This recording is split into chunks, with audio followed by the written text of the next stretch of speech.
Welcome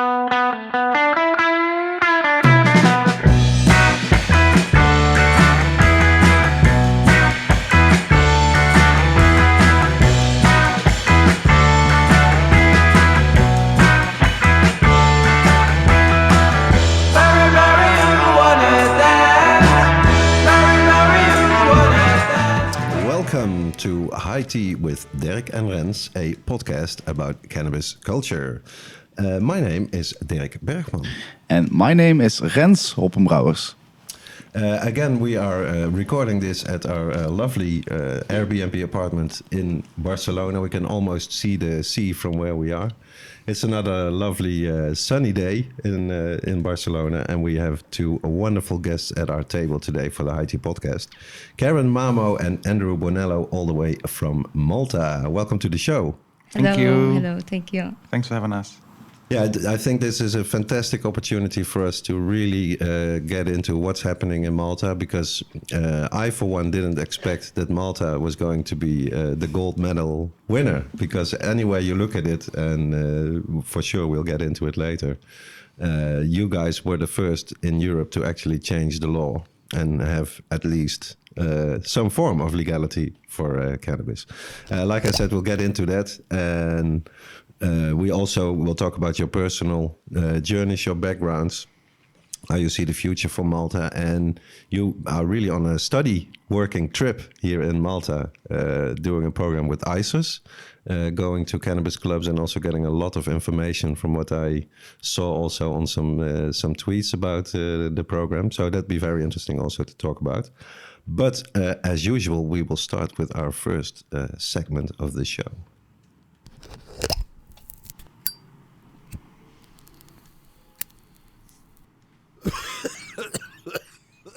Wat zit er in jouw joint vandaag? Yes, and as usual, we start with the guests. And we like to know what you guys are smoking. If I could start, I think as things still stand in Malta, one still needs to be very careful how to reply to this question. So I would rather reply that unfortunately we are still in a stigmatized environment, and an honest reply might be misinterpreted. So I'm gonna stick with that reply. All right, you, Andrew? Same for you? Gorilla Glue. Okay, Gorilla Glue. Yeah. And is it like is it your go-to strain or a favorite strain, or just No, I mean, I chose the strain literally because I got it from a cannabis social club, so I know where it was grown, why it was grown, and the whole story behind it. So that's why I chose that strain. Okay, Perfect. Really nice. I also love the Gorilla Glue. it's a wonderful strain. Yeah. Energetic for me always. And I've always had it in some sort of hybrid, so I wanted to try it in its pure form. Okay, So yeah, I'm enjoying it. nice one. And what are you smoking, Sir Derek, the first? Yeah, I must say that I'm still smoking my wake and bake joint for today, and it's actually a gift from one of the friends that's staying here at our Airbnb, and no other than Mr. X. He is in the house. Yeah, he's in the house. Oh, not now, but he was. And he picked up some really nice samples with really exotic names. And I must say, I did think of, I should write that strain down before they head off to Spannabis, because otherwise I will surely forget the name of the strain. This is exactly what happens. Is it with the Aza la la bla? Die? Exactly, a lot of A's. Do you at least know the seed bank? It's from Grounded Genetics. It's a guy from Barcelona. Well, he's originally from the UK, but he lives in Barcelona. He's working a lot with Karma Genetics. And this guy really put out a seed line, this Spannabis, and it's really, really good, really good. I can attest to that, because this weed was, I think, it was on par with the best weed that I've bought this week in the clubs that we visited. Yeah. I have to say I am also smoking one of those samples. Yeah, I just pulled Mr. X's sleeve before he left the building. Which one? Maybe if you... I got the RS11 2.0 or something. Yeah, what kind of a name is that to remember, you know? Yeah, it's probably a better RS11. So better is always good. And yeah, this is also my first wake and bake joint. So good morning, everybody. And I hope everyone is also smoking something nice. And I think it's a good idea to go further deeper in the history of the about our guest. How you say that? Yeah, really. What stands out if we start with you, Andrew, is of course that you it's a detail in your curriculum that I particularly like. You were once a professional soccer player. Yes, I was in my past life, and in my youth, I played a lot of football, and so somehow ended up playing in Italy. Mm-hmm. So I was basically representing the national team, and we're playing overseas, and got scouted. So they arranged my schooling and my board and lodging and everything. So I moved there for 4 years to Italy and did my youth there. Then came back to Malta at a time where the war on drugs was peaking. And I saw a lot of people getting their lives getting destroyed. Because did you already smoke in Italy, for instance, or as you say, previous life? Is that before or after weed? Or? Yeah, no, I was under 18 when I was in Italy. So I went back to Malta. I was 19, 18, 19. So I wasn't really consuming that much, apart from the fact that I was sharing a room with a guy that had serious dental problems. So he was going through different operations at different stages, and he was using cannabis at night to help him get through and sleep. And so, yeah, it sparked my curiosity as well. But yes, obviously then, like I said, went back to Malta and the war on drugs was like hitting hard. We had roadblocks, we had soldiers, C Company soldiers in the street, blocking off traffic at Saturday nights, you know. And so if you are off camping or something, you'd have to swallow all your hash to get through the roadblocks. That would have gotten some interesting effects. Yeah, you know, you'd enjoy the weekend, but you know, it's an extra hassle to go through because sometimes the police will get you out of the car, and you know, there's profiling. If you got long hair, then they're going to spend more time on you, and literally looking for that speck of hash to actually have a success tick for them, and they obviously have to try and get as many as they can in one night. So anyway, this was the mood then. So still things started to build. People started to talk. Movements began to grow, especially when social media hit. Just through one main page where people were kind of joining and feeling more free to speak out, although still under a repressive system. But obviously that started to build, and then we had a government change. Obviously, ReLeaf was formed, by the way. Yep. Which is what I do. It's our NGO, and we advocate for more just and effective policies regarding cannabis, which is in our statute. It's just got cannabis in it. So we managed to obviously form and register as an official NGO. So we got to a level where we were discussing with other stakeholders and other NGOs that were obviously completely against any reform. So we were the solitary voice going through the whole process. We managed, of course, to make some international partners, which helped out a lot. So like you guys as well, and many others, which gave us the confidence to go forward as well, and also share work and run our work through you guys, and get endorsements. And how about you, Karen? How did you get involved in the scene? So I was not your background? Soccer player for sure. I'm practically the nerd, the typical nerd, studying and then reading books. And my background is in international relations. However, about 10 years ago, I started to read more about drug policy and particularly cannabis because, as Andrew said, there was a change in government and there was already an indication that there might be a discussion about a potential change in the future. That was back in 2011. Okay. And so then I continued to do different types of unpublished works and research and helping ReLeaf to move more to a policy approach, a more grounded approach, and providing an alternative to the current prohibitionist way. Because, as Andrew was saying, having soldiers in the streets picking up people was a common just reality. Imagine and that, and everyone knows someone who was practically harassed or strip searched or stopped at a party or anywhere for not just cannabis but also other drugs. And the way people were treated was inhumane, and today continues to be, unfortunately, somewhat inhumane, although there was a lot of improvement, especially once the law was enacted. We could see that there was already a change how law enforcement was reacting to the discovery of cannabis. Because obviously, if there's a law which criminalizes a particular substance, then obviously the police or law enforcement have to follow that law. So the change in the law was an initial good step to try and reduce risks related to being picked up by the police, ending up in court, and having your life practically destroyed. Because what I wonder about, of course, Malta is or was, is, I would say, a very Catholic country.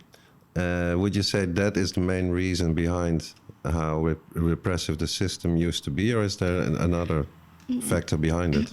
Well, if we had to look at a broader picture, it is only in the past 15 years that we're seeing certain civil liberties and rights being introduced. For example, divorce was introduced in 2011 or 12. Wow. And then gay rights, the right to get married, introduced a few years later, which was also a surprise for a lot of international partners that Malta changed so much. So I think these changes are coming slowly, but yes, the fact that we are a Catholic and a relatively conservative country slows down certain changes. For example, even if one looks at the law on cannabis, although it was grounded in human rights and harm reduction, there are still very much a lot of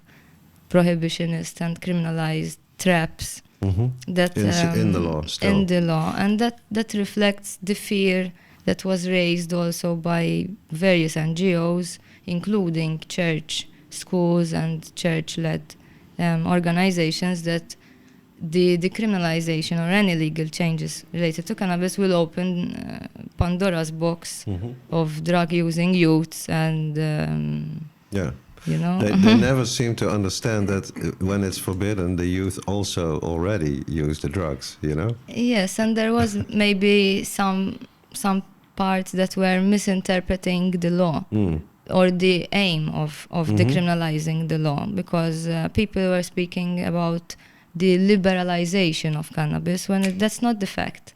It is merely trying to protect people from ending up in prison, and reflecting also what is allowed by the UN drug control conventions. Because although cannabis continues to be criminalized, the alternatives to incarceration, in reflection also to national laws, is permissible. So these changes should be viewed within this broader framework, not just as a liberalization, which we are not in a liberalized, far from it. But words are always very important with this kind of exactly. thing. And what I think is also interesting, it's happening in Germany as well.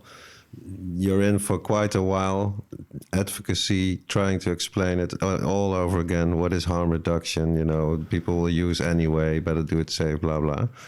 And then there comes a moment from where you are only really just trying to explain and explain and explain. Whereas then the process gets into, okay, now you convince them. They sort of basically say, well, you're right about that, the harm reduction. Now we're going to make a law. How do you think that you got to that point where there'll be active change, and how is it changed? And you can answer afterwards the same question, because I think it means a lot of change, but the two different roles that you're playing. Look, I think the biggest change was, and the biggest win, I could say, from civil society side, was the right to grow. Yeah, that was something we focused on, obviously, and it wasn't an easy one. Mm-hmm. There was obviously a lot of opposition to that along the lines, even within governments. There was when they were still toying with the idea, and we were presenting that. But yeah, I think we did a really good job, and we were very happy when that came through. Also, the expungement of criminal records was very important. That's something we had pushed for, so we welcomed that, obviously, with open arms. Possession we weren't too happy with, because it was down very low at 7 grams in public. Mm-hmm.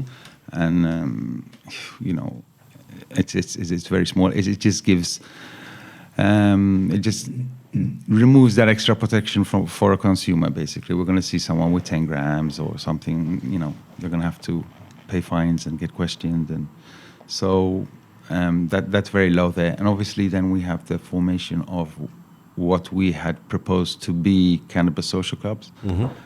which turned out sort of they took the idea and welcomed it, like you said, but the way they are going to implement it is not something along the lines of a social club at all.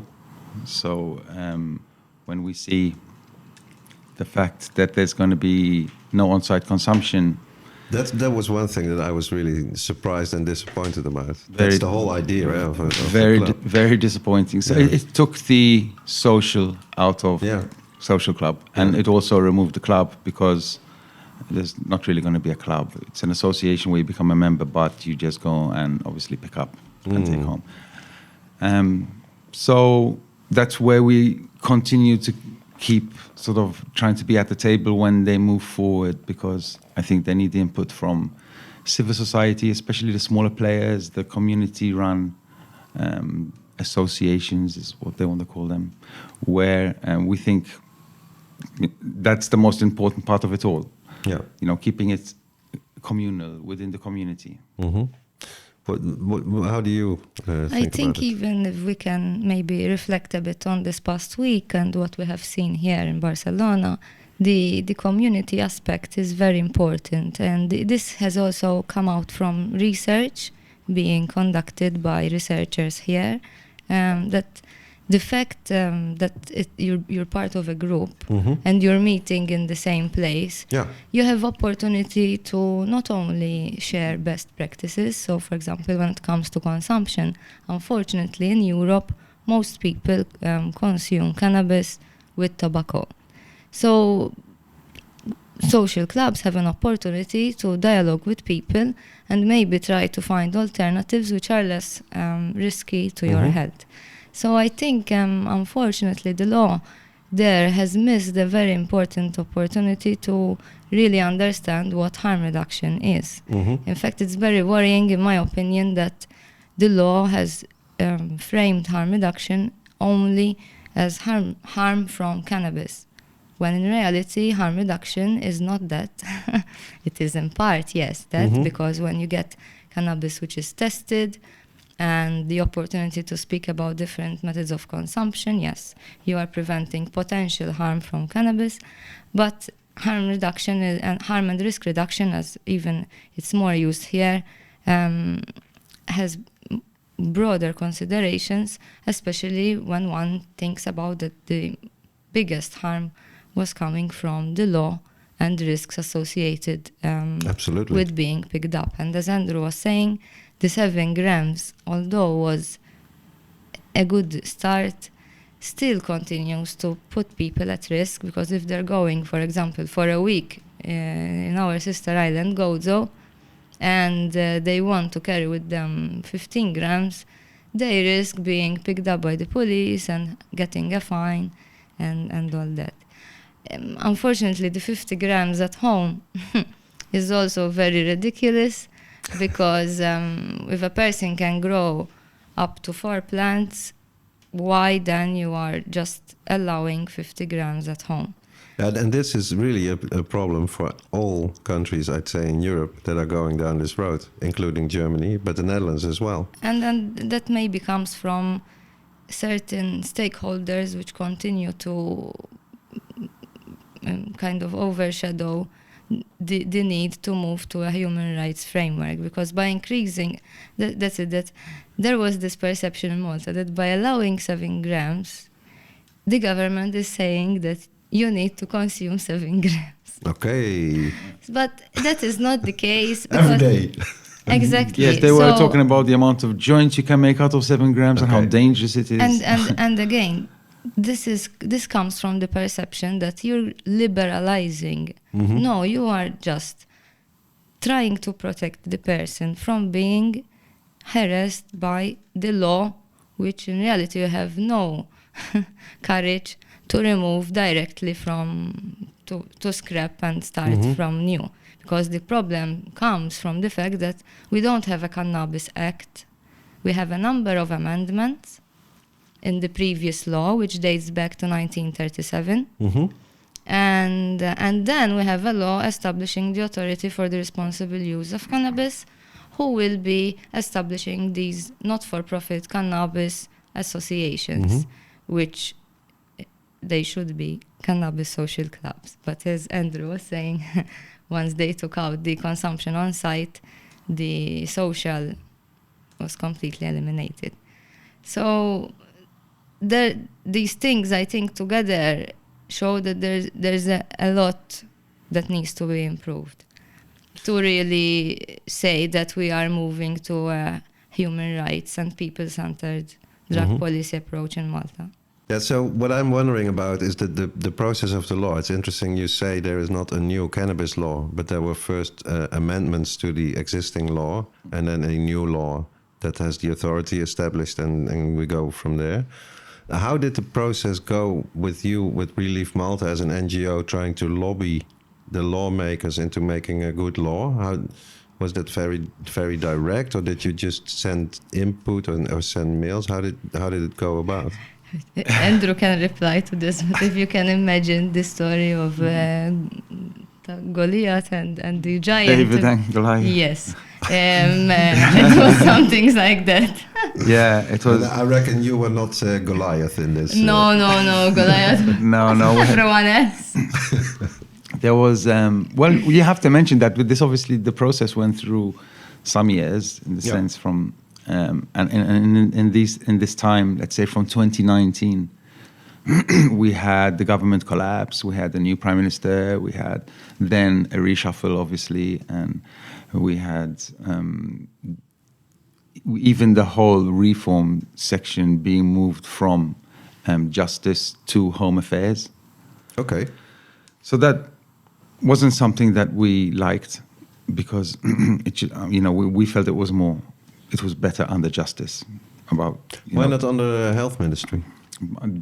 For us, it's more of a, obviously for our NGO, it's more about social justice, And a really obviously health as well, amongst other things.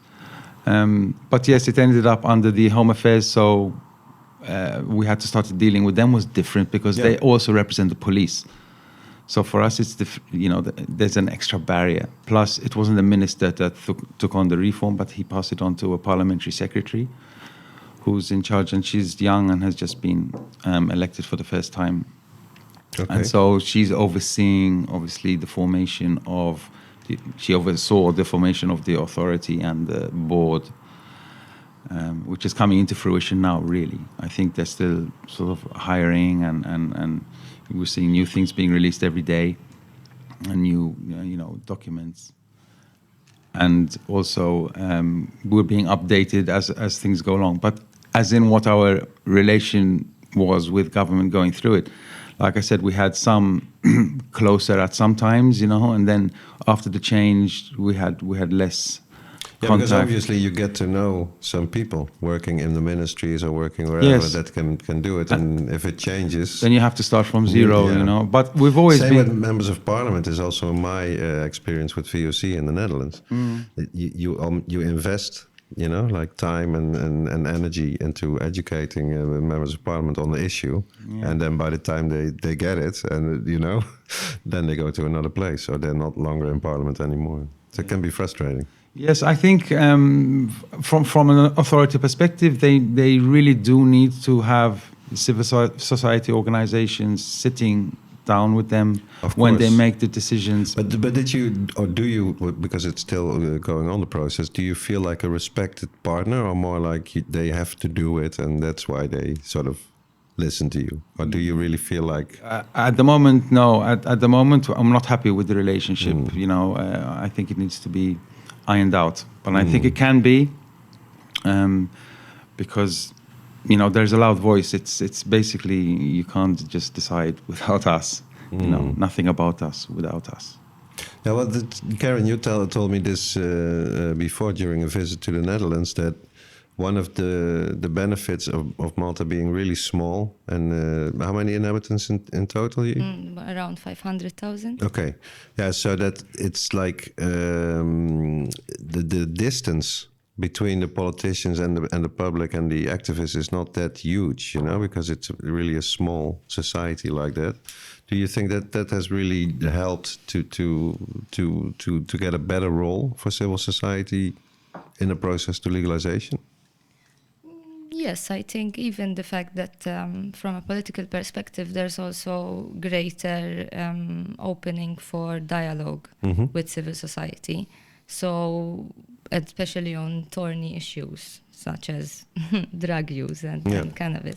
So I think, yes, although, as Andrew was saying, having a seat at the table and being there throughout the decision-making process is very important, and has also been recognized by various institutions, such as the UN and the EU, that having people who use drugs, in this case cannabis, consulted throughout, even after implementation, continues to enrich the process and ensures that no one is left behind. Yeah. And however, as you're saying, being small has its advantages and disadvantages. So as an advantage, yes, maybe some people are more reachable, especially certain departments, and it's easy maybe to get through. But unfortunately, being small has also its negative effects. As I said in my introduction, stigma and discrimination continue to be pretty much present, especially now as we see how the licensing process to form an association has been released. For example, the fact that people with previous convictions on drugs and there has been will be automatically disqualified, and there has been no distinction between convictions of violent and non-violent cases. So, really reflecting why the law has been enacted and for who these cannabis associations should be established. I think that continues to pretty much shout in our faces that we don't want you continue to be a stigmatized group, especially now, since there's going to be, obviously, like any other company being established, checks on money laundering and all that. So if a person was convicted of small-scale trafficking, automatically all his dealings are considered as money laundering. Wow. So technically these persons will be automatically shut out. And one other issue is which I foresee, and which experts like Tom DeCourt speak about, is the fact that if you don't... I'll ring the bell for Tom DeCourt for the listeners that don't know him. He's a very interesting criminologist from Belgium, active on Twitter, and has done research into cannabis social clubs. A lot of research. And I was saying, so these places need to be... I lost my... sorry about it. Because I started to think about Tom DeCourt. We're talking about previous sales of tobacco. Yeah. If you're convicted of any crime, that you're excluded from. Yes, being- and yes. So I was gonna say that he speaks about the importance to make then exclusions for certain players. For example, people with already with a business in the pharmaceutical industry, in the tobacco industry, in the gaming industry. Exclude these guys. Exactly, these should be That's interesting. excluded Yeah. because they will most probably definitely Yeah. not Wow. adhere to a not-for-profit approach because they already have commercial interests in other well-established commodities. And I believe these things could have ironed out the process more and ensured that, listen, we are truly trying to restore and be in a way as a restorative justice tool. The law, not just, we enacted the law and now it's gonna be business as normal. We're just gonna set up a new not-for-profit something new, and we're gonna just use the same tools as we used before. Yeah. That's problematic. Excluding the legacy growers, the people that have been doing it for years. That I think that's Exactly, subject and, that in any country will come to the fore. Same in the Netherlands with the weed experiment as well. We have pretty much one of the growers that you could say is like a real legacy grower. And then interestingly, the other people might be the suits kind of business people that get the license, but they at least employ legacy growers to get a good project and to get these people aboard in that respect. And then it still has to do a lot with the regulations, because you can make it that tight that not even can you work for a licensed producer if you ever had a conviction for cannabis, for instance.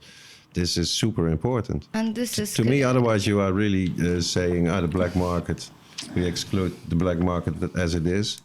It's so much smarter to try to include these growers that have the experience and say, okay, now we value what you do because now we are in a different situation. If I may ring the bell there and correct you, please. Okay. Not to say black market, but to say You're right. illicit or unregulated market, because unfortunately we continue to link certain colors with certain... Point taken. That- Hillary Black also said it on the show, and she's right. But I'm it's- sorry to Yeah, have... the unregulated grower. Exactly, and Yeah. and Illicit, something which we did not also do in Malta is the fact that we did not distinguish between small-scale trafficking and people involved in criminal, really hard stuff.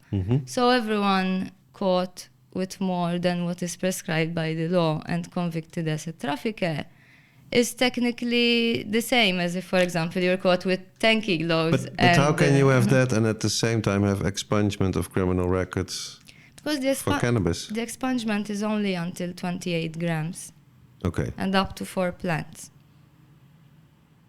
So, for example, if we could take the case of Daniel... It's really legalization light in a way. And No Not legalization if at we all. could take the case of Daniel Holmes, who unfortunately was sentenced to 10 years in prison for 10 plants. How much was it? Yeah, it was basically a home grow.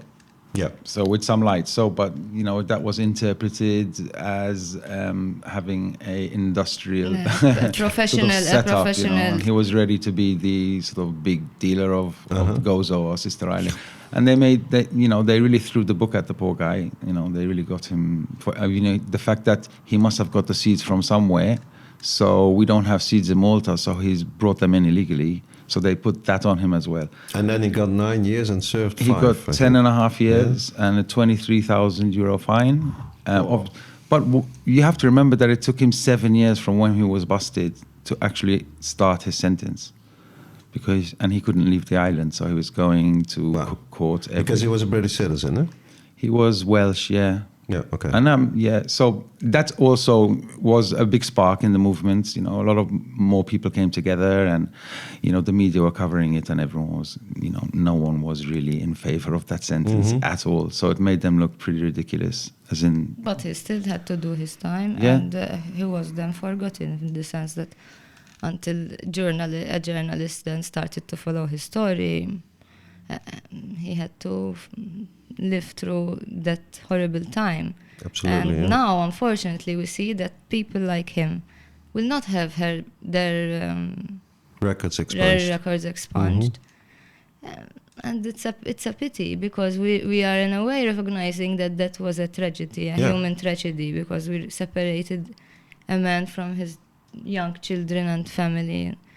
But still, we missed the opportunity to make, for example, all non-violent convictions related to cannabis should be expunged, irrespective nice and simple. irrespective of amounts. Because even if you look into cases, some cases are really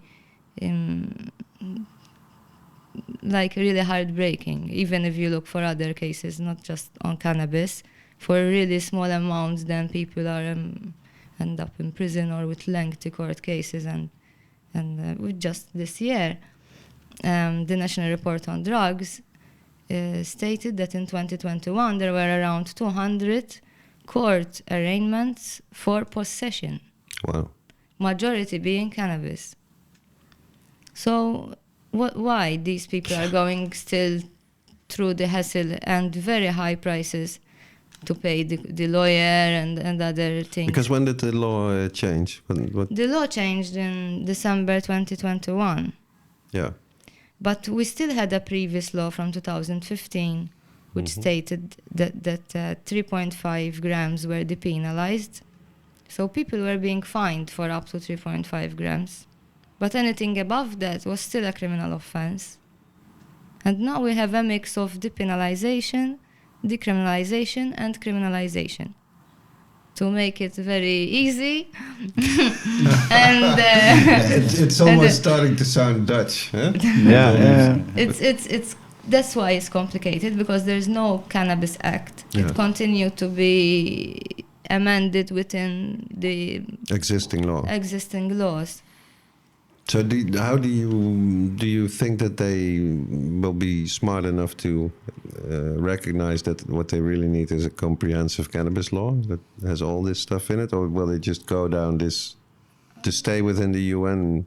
I think treaties maybe, I mean it's still unclear how the certain UN countries will react to Malta's decision, and I think that was a very cautious approach how to deal with the situation, because it was a very political thorny also situation, because you had practically, this never happened before, you had all NGOs from all walks of life, from insurance companies to educators to social workers to anyone you could think of having a position against cannabis, even the Chamber of Commerce.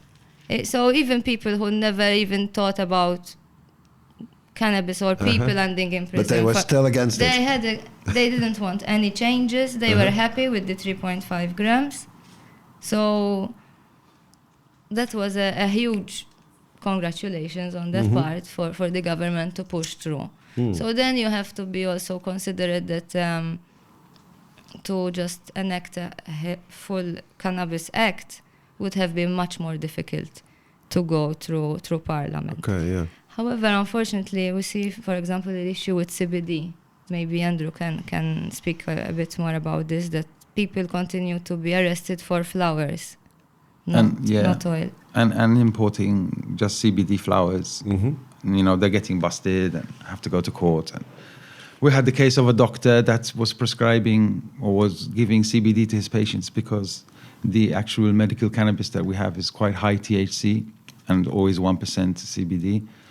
So, I mean, it's just a natural thing for a doctor, especially who specializes in cannabis, to give CBD to his patients. Because but But that was seen as selling cannabis.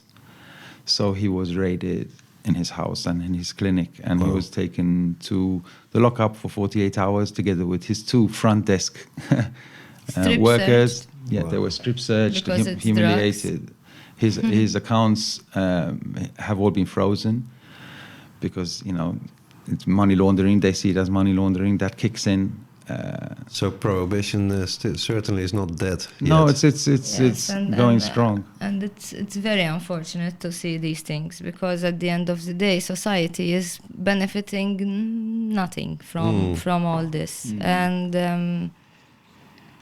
especially the people going through the trauma, the workers, and ended up being strip searched, and locked up like dangerous criminals. That's terrible. And that comes from maybe misinterpretation of the law.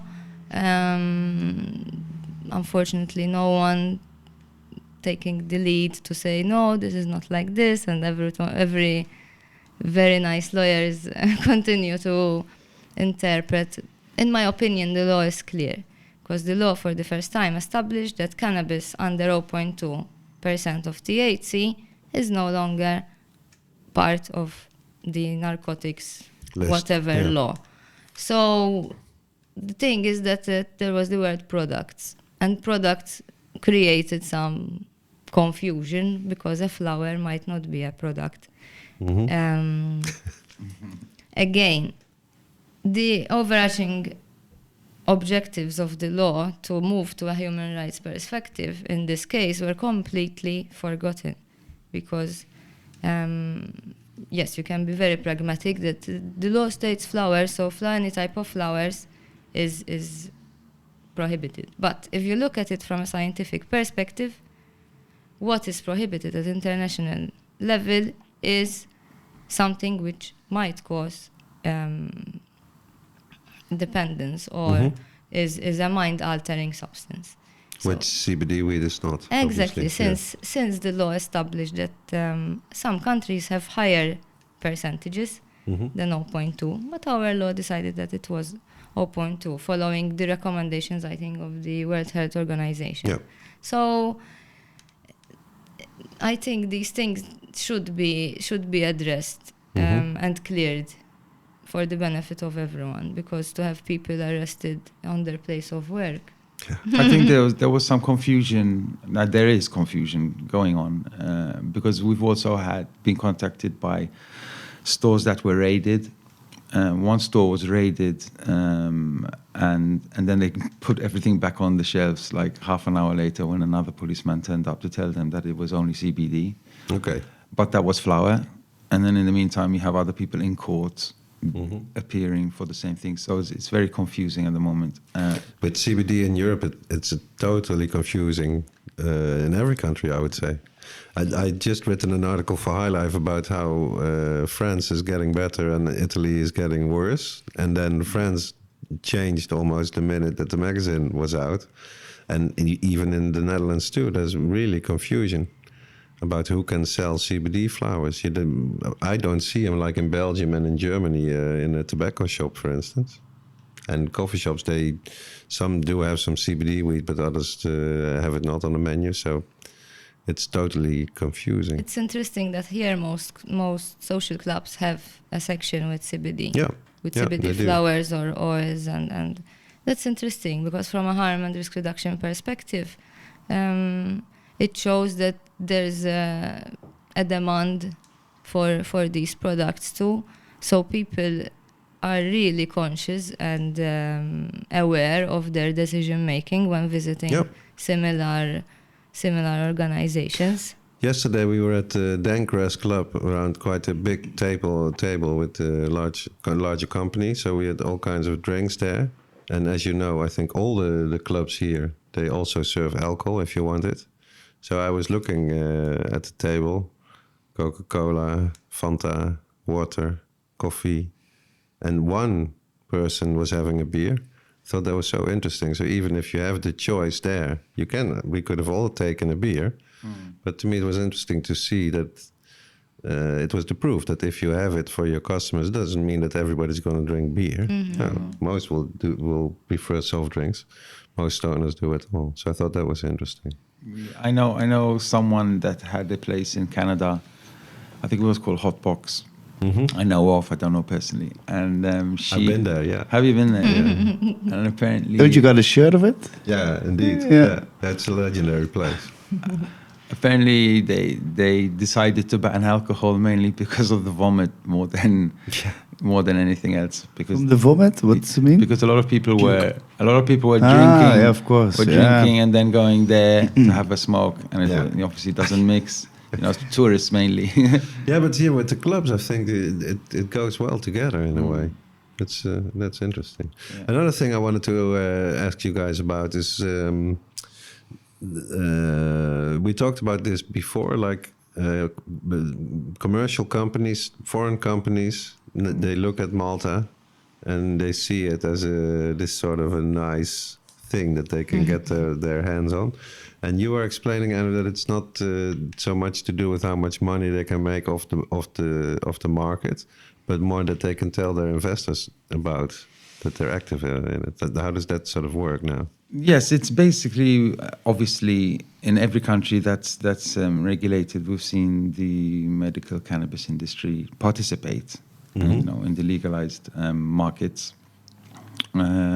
So one of the main reasons for also pushing for a non-profit system was to make sure that this didn't happen straight away, and see some sort of corporate captures happening over these businesses and keeping the legacy growers out. So, but it seems to be happening in a way, how can I say, it's infiltrated. Let's say the medical cannabis industry has obviously infiltrated into decision-making regarding these associations, especially standards-wise, and even the fact that they're not interested at all in the social aspect of the setup. So it's pretty sad to see this happening. So we have to keep pushing to make sure that things can evolve into something like we've been seeing here on our tour, which has been really nice. I knew of cannabis social clubs in Barcelona and what the concept was. So it was nice to actually go and visit them and learn from. Because this organization, ISIS, they made the program. Can you tell a bit about what the program looked like and where did you go?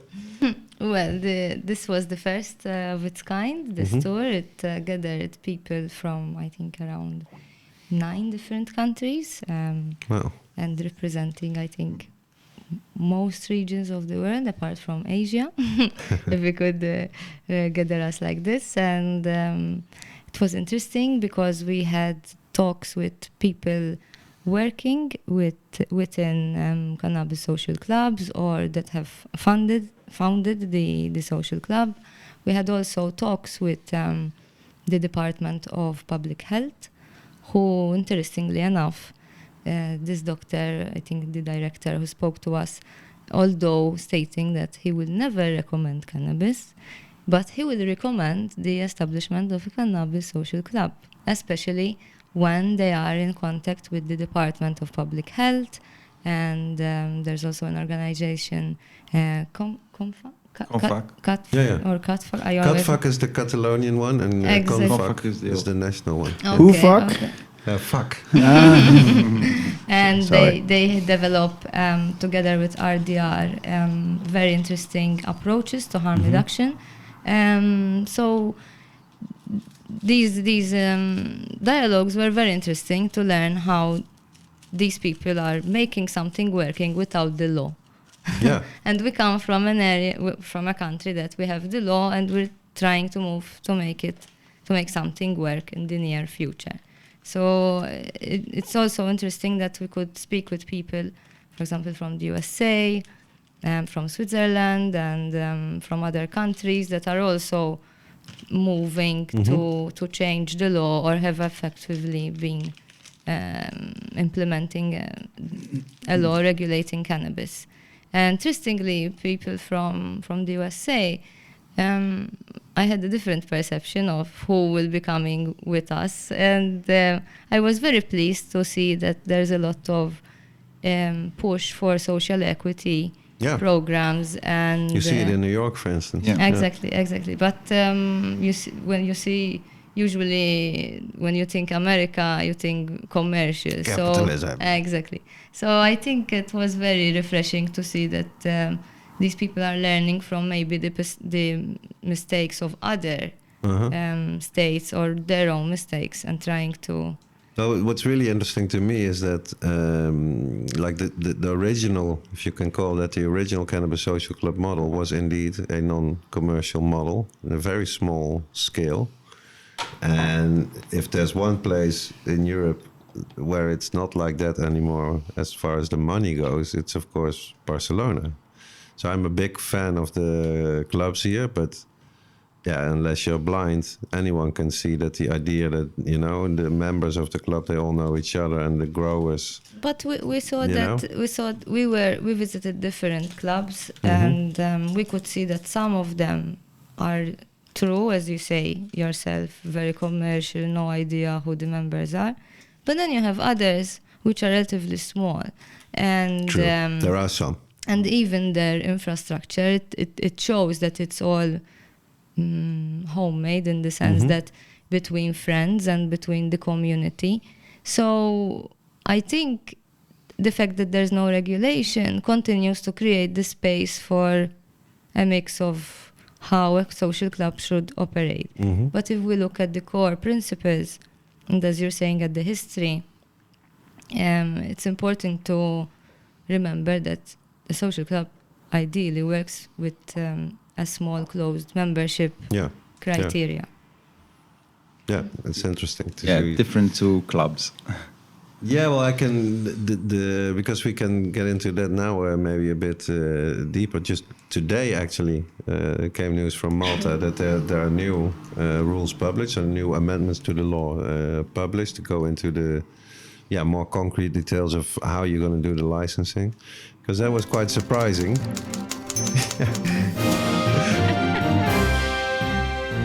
We do have some breaking news. Yes. Now, before this was published, there were already some rumors or some stories on the internet how it's going to be quite pricey if you want to run a Cannabis Social Club on Malta. That the fees will be quite high, and I think in these new amendments there are actual figures about that, aren't there? Yes. We're seeing some legislation that was just released, I think today or yesterday. It's kind of fresh. And if you scroll down to the section where your license fees are, you'll get a nice surprise, which is something that makes you feel that the government are looking to make money or try and control with caps of money, which is, not a nice thing to. And then it depends on the number of members that you have. Yeah, so basically what you have to, if you want to apply for an application, you have to put down 1,000 euros. We don't know if you get that back if you're denied, probably not. But if you want to have it splits. So if you want to have a club up to 50 members, the license is 1,000 euros. From 51 to 100 members is 5,000 euros. 101 to 250 members is 13,000 euros. Wow. Every year? Yeah. Yes, annual. It's annual. And then you have from 251 to 350 members, 18,000. And if you want to go the largest you can go, which is 500 members, it's 26,000 euros a year. So this is not very community driven, in my opinion.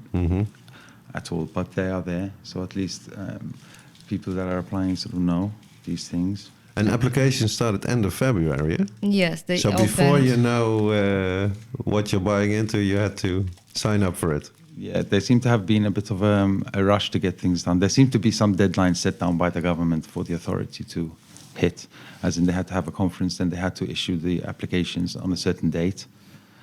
So that's interesting because, again, comparing it to the dreadful Dutch weed experiment that drags on and on and on, here it seems that the government want to get some action. Yeah, they're giving the message of, listen, get things done. Yeah. So which is good. In a way, that's very good because you would almost expect that if it goes a bit rough and things are a bit more complicated, that maybe not too much focus on this project anymore. Let's talk about a different subject and forget it altogether. But yeah, well, there's an authority now, so they've got to start to implement, Because a nice bridge to another question I had.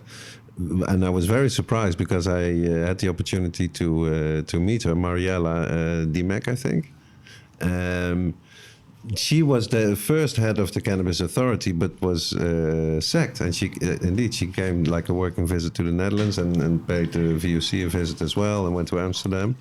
And I had quite a good impression of her, and I thought, well, if this is the woman that's responsible for the Malta law, well, it's not too bad. Let's go. But then she was sacked, and from what I understand, but correct me if I'm wrong, the guy that replaced her used to be in a organization that was very much against legalization for years. Correct. Yeah, because you can. Yeah, I mean, what's that all about? Yeah, I mean, there was that big hiccup, you know. So obviously, as an organization, we were shocked at what happened because it came out of the blue. We weren't consulted in any way. We had no idea that this was going to happen or what was going on between the authority and the government. So it was a shock. And then there was another shock, you know, when we saw who was the new guy. You know, because the main reason is because he was the CEO of Caritas. Ah, okay. I know it, but indeed, explain a bit what it is. Yes, it's. You asked a question before about Malta being Catholic, and they have a lot of media outlets and newspapers, and they're online, and they influence the certain other newspapers, because being conservative. Mm-hmm. So Caritas was one of the main players, because they also offer drug rehabilitation centers. They have centers, and so obviously they were one of the loudest voices against any reform, really. And he was the head. So then he had left them and then moved on to another authority. Okay. So, and then he was appointed. But I've met with him and we've spoken, and there've been some good discussions. Let's put it that way. I told him I don't agree with the sort of rush that there seems to be, the pressure that I think is a little bit extra. But how do you explain? Why do they want to have the tempo? Deadlines were given. Okay. When Mariella was dismissed, and the new Leonard McKay is his name, okay, was appointed, they seemed to have some deadlines set pretty quickly, as in to have a conference and explain a little bit more, which he did on the date, and applications had to be open on another date, and which they're open. But now there's a bit of catch-up, obviously, on certain things, like we're just seeing the licenses being released today, so there's obviously no way you could apply without knowing that. Yeah. But can I play the advocate of the devil? Advocate, yeah. If you have a club of 500 people, you can make profit on it? No, this is a non-profit setup. Yeah. So, but if I look to a club in Barcelona, I think they could make the 26,000 euros in a year. So. But I would say they have a lot more than 500. Especially if you count all the people that become a member during Spannabis week. And then you have to consider that the 26,000 only covered the licensing fee. Yeah. Then you have you have to do the testing, you have to do the packaging, you have to rent the building, pay other stuff. You have to get a transport license. So even if you look, for example, at the way the growing requirements have been established, there were no distinction between small grows and larger grows. Obviously, for a 500 membership club, you need much more plans than a group of people of 50 people, for example, setting up their own small club, because it's something which we did not mention, is that gifting cannabis or sharing continues to be a crime. Yeah. So you can have people which are a group of friends who might wish to set up, because they're already, for example, half of them are growers and half of them are and not. And they are really non-commercial. Yes, yes. And that's ideal. Okay. Now I get it. Yeah. Ideal, even if you look at Uruguay, the maximum number is 45, if I'm not mistaken. So these type of requirements, although one has to also understand the need to make sure that cannabis is grown in a safe environment and is not, contaminated with pesticide or mold or anything else.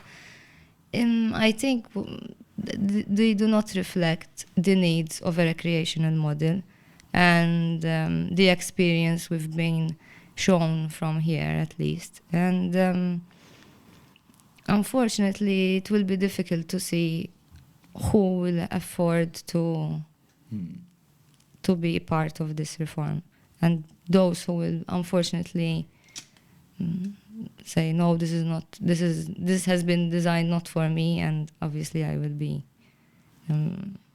discouraged to even try to apply, because some people have their life savings and they want to invest their life savings into this, because this is a dream come true, to show the world who they are, because this is what it is, to be free and with a clear mind to do what you really enjoy doing without hurting anyone else. Yeah.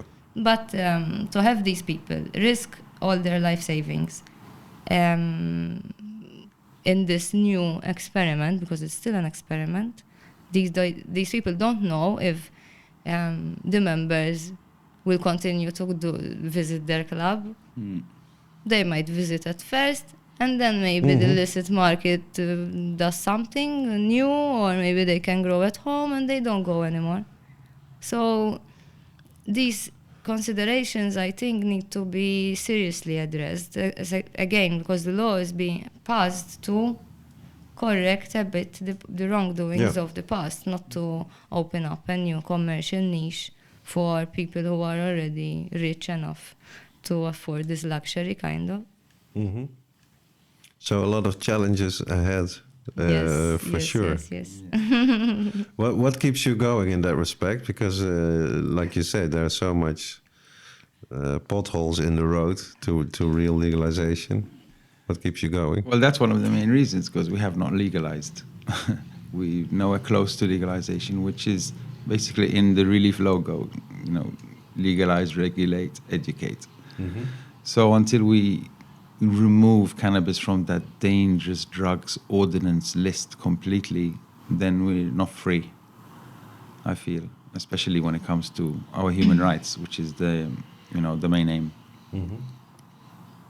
What about you? Yes, I think I fully agree, and if I could, because I focus on all drugs, so if I could extend this to the decriminalization of all drugs in amounts which reflect really the needs of the different communities, I think would be much more advantageous to our society at the end, because to lock up people in prison or in mental hospitals for their drug consumption, even when maybe it's presented with problems, has shown not to produce any positive outcomes.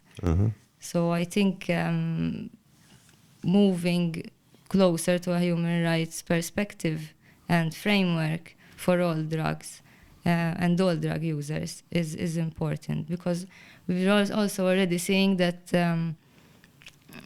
some employers were trying to already introduce new discriminatory practices to kind of pick out who is a drug user and who is not, and with all this cannabis now free, and so I think there should be a serious dialogue about people who use drugs and how to ensure society is not being causing the main harm to these people. And we've met Medicineres here who are working with women coming from very difficult backgrounds, and they're trying to empower also the community to be more inclusive of the needs and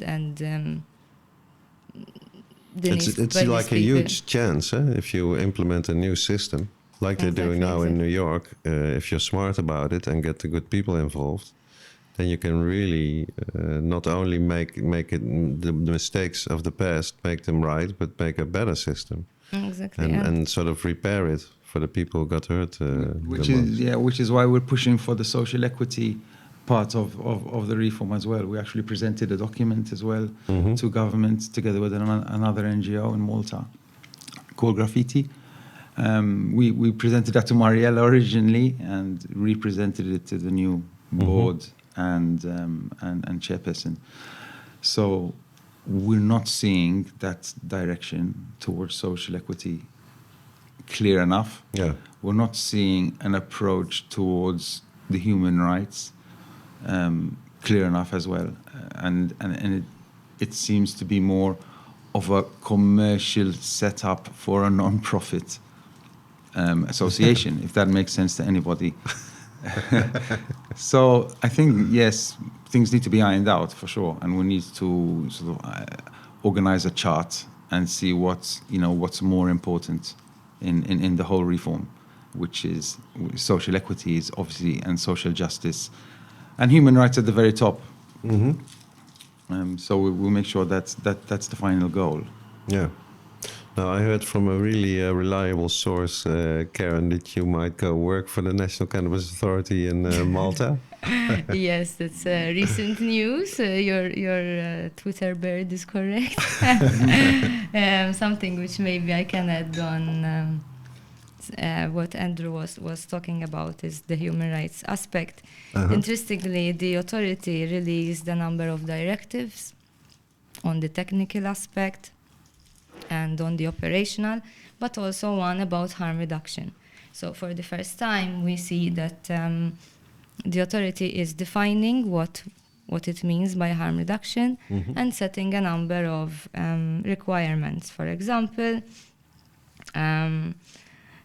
associations shall a certain democratic representation of all registered members, so that there gives more a community the need to ensure that there's really a community approach. And something which is interesting, but maybe which is a bit controversial, is that people under the age of 21 will not be allowed to consume THC with a higher content of 18%. So that has been included there as, I think, a preventive measure. Some might argue that this is pushing 18-year-olds to 21-year-olds into the illicit market. However, I believe that this provision, accompanied with a dialogue on different methods of consumption and how to extract the most benefit from your every time you consume cannabis, and you do it in a conscious way, I think it will impart a new way how to look at drug use in general. And maybe it could also invite other regulators to apply a similar approach, for example, to alcohol. Well, in a way, it's like that a bit, where it's 18 you can drink beer and wine, but for the whiskey and in the Malta spirits, you can it's drink all alcohol from... Isn't it in the Netherlands that it's 21 for the spirits? Or it's just 18 for everything? Ooh, 16. good question. You don't I know. never. You're not a real alcohol person, of course. Not really, but I do in doing something. In Malta there's no distinction. So once And is it 18 or 16? 18, if I'm Okay. not mistaken. Because in the Netherlands for the whole long time it was 16, but then they lifted it to 18. Although how it is enforced, Yeah. it is something else. But the thing that there's no distinction. For example, an 18, I think it's 16. I think it's 16, thinking about it. A 16-year-old can buy alcohol, pure alcohol, or alcohol high as 90%, which is obviously very dangerous. I think by having this provision, which might seem a bit conservative at first, but it might also open a dialogue with other regulators. For example, and 18 is quite surprising to me that it's not 15, which is in quite some countries. You mean? The 15% or Yes. 18%. In fact, the advice is that members under the age of 21 will be advised to refrain from consuming THC higher than 15%. Oh, 15. Yes, Not 18. And the club will not be allowed to sell them anything okay. higher than 18%. So no dabs for the young kids. Well, Dabs will not be allowed. It's only flowers Okay. at this stage. yeah. But eventually, there seems to be already the inclination that in the future, other products will be allowed. Mm-hmm. Dabbing might be the very last, but I think hash, hopefully, will be the next thing too. Because at the end of the day, if that's what the consumers, and I've seen here that's what the consumers ask, that is how a really harm and risk reduction approach is implemented. Because if supply impinges on the demand, we continue to replicate the mistakes of the past. Yeah. And so just jumping from the illicit to the illicit market. And as we discussed in episode 71 with loom extracts, really, if you talk about real harm reduction, then concentrates are really good in extractions. Yeah. Because you don't need any tobacco with it. It's very pure. It's very clean. You need very, very little You of the inhale less, substance. yeah. You inhale less. You vape it. You don't burn it. So if you would take the health aspect real serious, you would actually stimulate people using dabs or using concentrates. Instead of mixing tobacco, yes. Absolutely. And but that everywhere that point is taken out. But that's interesting also, maybe that the European way of using cannabis is still a lot mixing it with tobacco. Is it the same in Malta or? Yes. Although I'm seeing now people using vapes and trying to switch. But I think there needs to be a stronger educational approach. Because now there's the risk also that when you look at statistics, we've seen that tobacco consumption has been going down along the years. But now if we include the amount of tobacco being consumed with cannabis, there might be a change in the way. Yeah. So I think although it will be very difficult to unravel the 50-year history of people consuming cannabis with tobacco, there should be a dialogue about this, and that's why consumption on site should be allowed, because it will be the first time that Maltese society will be really introduced to these new methods. What is a method of consumption in the first place, and why they are important and different. Because I'm sure that not a lot of people consider different methods of consumption, especially if they're not consuming cannabis. We had experts saying that from a plant you can roll 500 joints. And we're like, why joints? Yeah. Just joints? It was all about joints, because the opposition knew what the method of consumption was, and they stuck to that the whole time. But it's interesting, since we were talking about flower only being available. Of course, this is made potential growers that I've spoken to. They just can't understand at all why they have to throw so much trim away. When it's so valuable, so that they'd like to know if they can store it, maybe and freeze it or something. Because it's handling. actually, when you look at the finances of a certain grow that some people have in mind anyway, I think might be a bit overboard. But looking at professional setups, and you look at the expenses, and you put all that trim together that you're throwing away, and what could be made out of it. It's tens of thousands of euros. So, and also product variation that consumers want. That's also totally. It's real stupid. Although it's understandable why it's going like that. Also comparable, I would say, to Canada, for instance, where it went step by step as well. So in the beginning, first year there were no edibles. It came in only after a year. So that sort of way of introducing and setting up the market. Why not? You don't have to have everything from the start. From an operational perspective, it's very difficult to have everything because you need also ways to test and to monitor these things. So Yeah, because that's of course another thing. I would have no clue, but I would say that the majority of clubs here in Barcelona have decent lab testing for all their flowers. You know.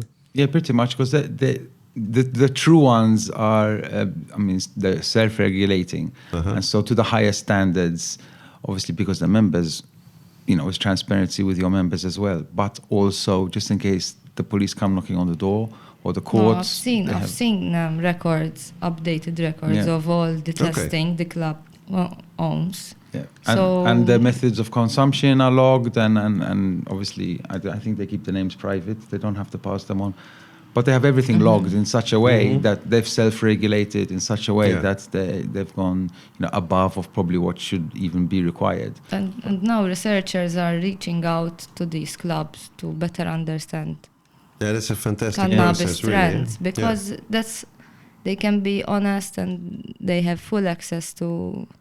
And they cannabis can users. also offer a broader variety, of course, than the coffee shops in the Netherlands because of all the regulations we have back home. Like concentrates, modern ones, no way that you can sell them, even if you do have the coffee shop license. And edibles really is the same thing. To have modern edibles, you don't see them really start coming a bit into the coffee shops in the Netherlands, but formally this is all off limits for coffee shops. So really... Yeah, it's almost a cliche by now that Barcelona is the new Amsterdam. I actually saw a T-shirt when we were at Spannabis yesterday. Somebody said, I smoked more cannabis in Barcelona than in Amsterdam. But yeah, if you look at that, it has a lot to do with the politicians and the regulations getting ever stricter instead of, really welcoming this new industry. I think it's new methods.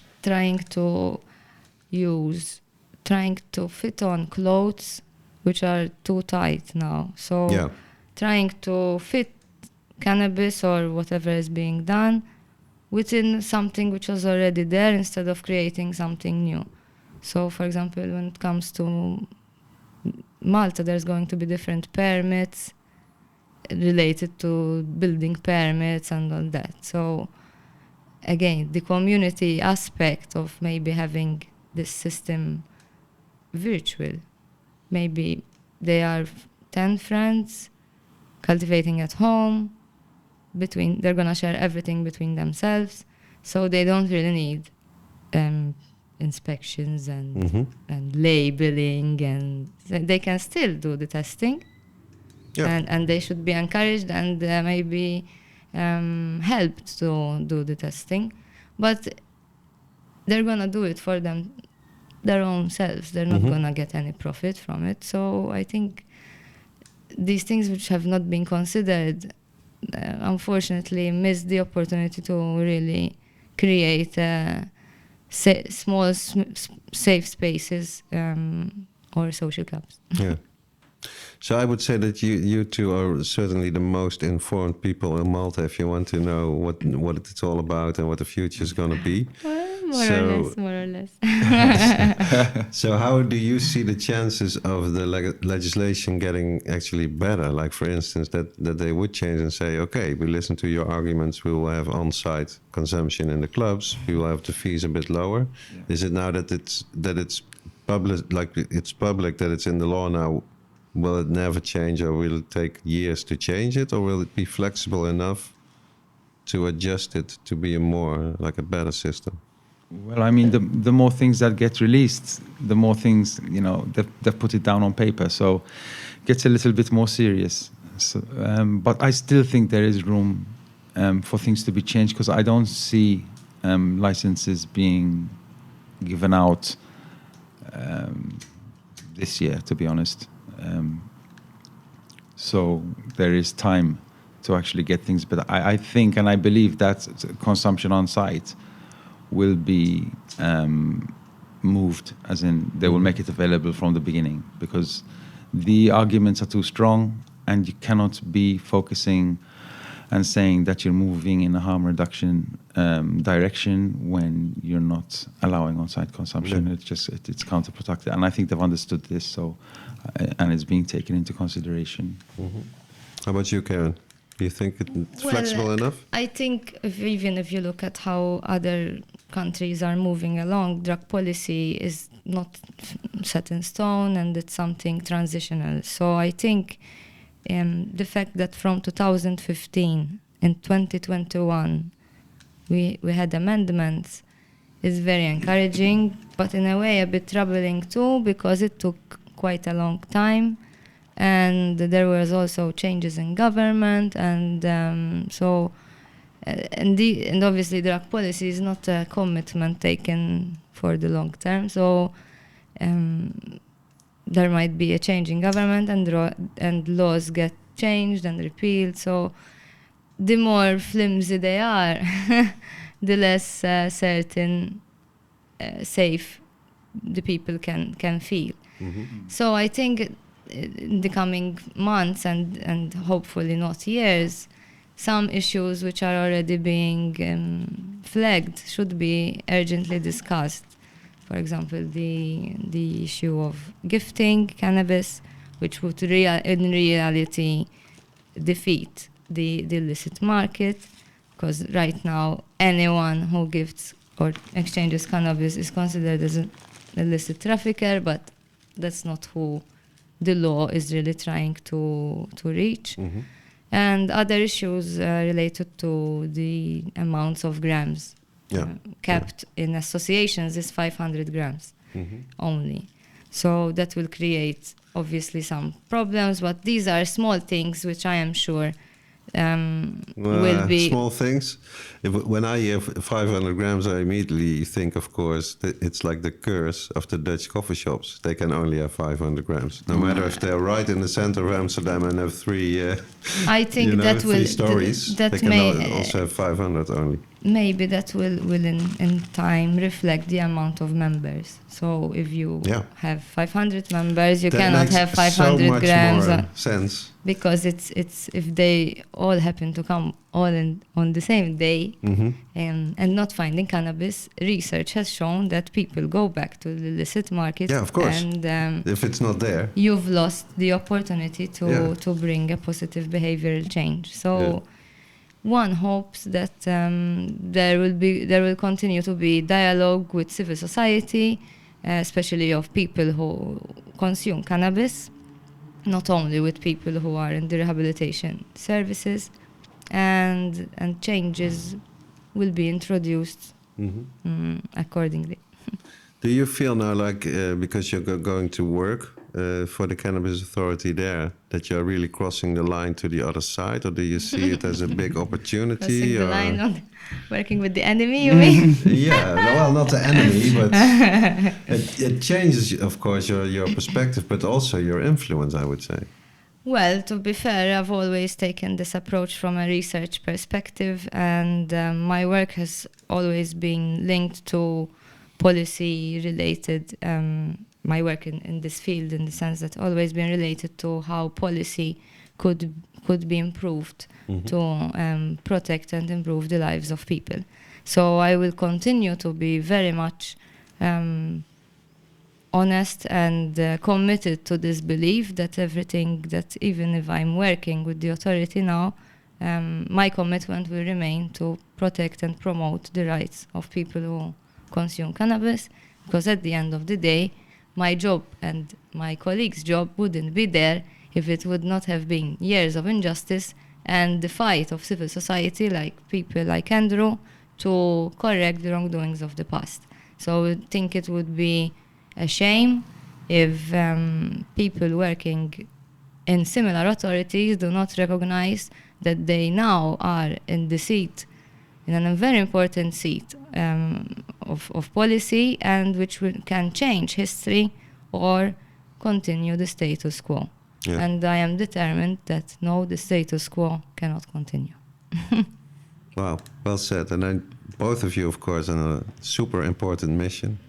And I'd say a big inspiration for activists all over Europe, because you, in a way, you sort of prove, even in a country like Malta, that's really a bit conservative, the Catholic thing is still a big influence, that you can actually get real results. And I think research was very much important to present an alternative and a serious alternative, Yeah. not just, waving flags and That's it. being Instead all of loud. only saying no against something, you should show something Concrete And- proposals. and the yeah, and life positive. the life stories of people suffering because of the law, Yeah, I think are very important to make people realize that we are playing with people's lives yeah, for nothing, because society gets nothing back by sending someone to prison for cultivating, sharing, or consuming cannabis. yeah. So Okay. I'm honored to hear that we are an inspiration for others. As Andrew mentioned before, dialogue with foreign partners, even from my side as a researcher, was very, very important. I'm a member of ANCOD. I'm a member of the Correlation European Harm Reduction Network. I've also dialogued with other researchers, for example, Mafalda Pardal and Costanza from ICERS and Oscar. These have been very much inspirational for me, and especially their work and writings. So I hope that in the future other countries, maybe small countries, find inspiration in these And people's courage. works, and yes, in our Yeah. determination to push forward. My last question to you guys, and then we're going to wrap this one up. It's been super interesting to hear it all. What's going on and what you expect. For people who want to get into activism or want to at least be more active trying to change the cannabis laws in their country, what would be your main advice for them? You can start, Andrew, maybe? I think trying to open dialogue is always one of the main probably barriers that might be more difficult in other countries. Opening dialogue with officials, with members of parliament, making sure you meet as many stakeholders as possible, even with the opposition, which you're going to meet anyway in debates, around radio shows or TV shows.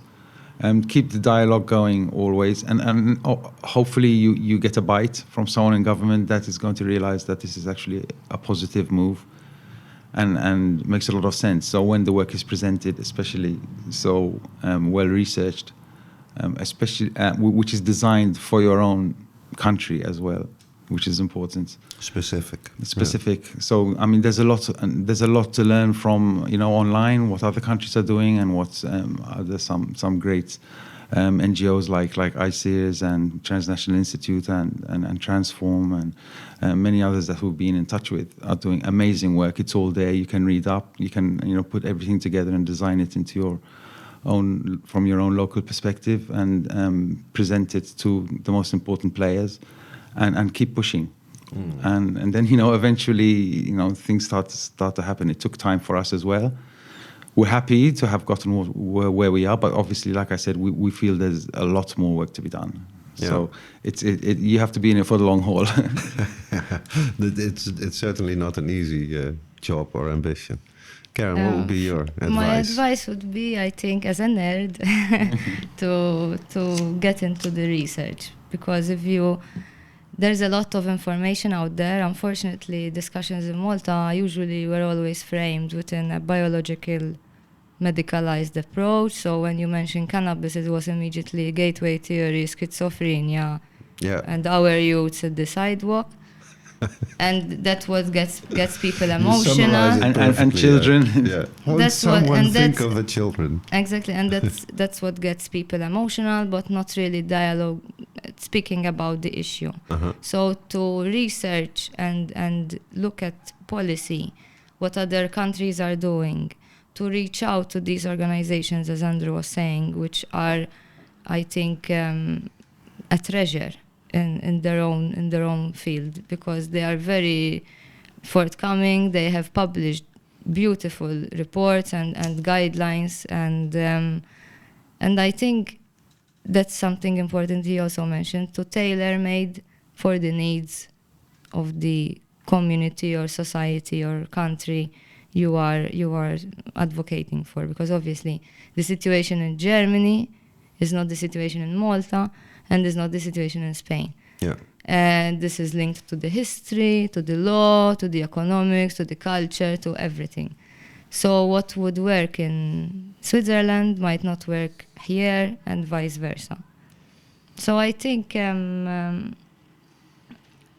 having a broader look, and making sure that people who are activists are also researchers or have a strong research team with them, maybe ideally also a legal person helping them, would strengthen their approach. Yeah. And hopefully get to results. Okay, we'll put the organization's website in the show notes to this episode. Thank you again very much. It was a pleasure and an honor to have you on the High Tea podcast today. Thank you. Thank you, guys. Thank you, Derek, for this great interview. Thank you for being the master technician today, Rens. Always on your side. And getting out of bed right at the correct time. When are we visiting the Netherlands? Well, you can come over every time. Olé. Every time you wish. We're on our way. Always welcome. Yes. Thank you. Enjoy this beautiful sunny day. Enjoy and, Barcelona. Thank you. And to all listeners, thanks for listening, and see you next time.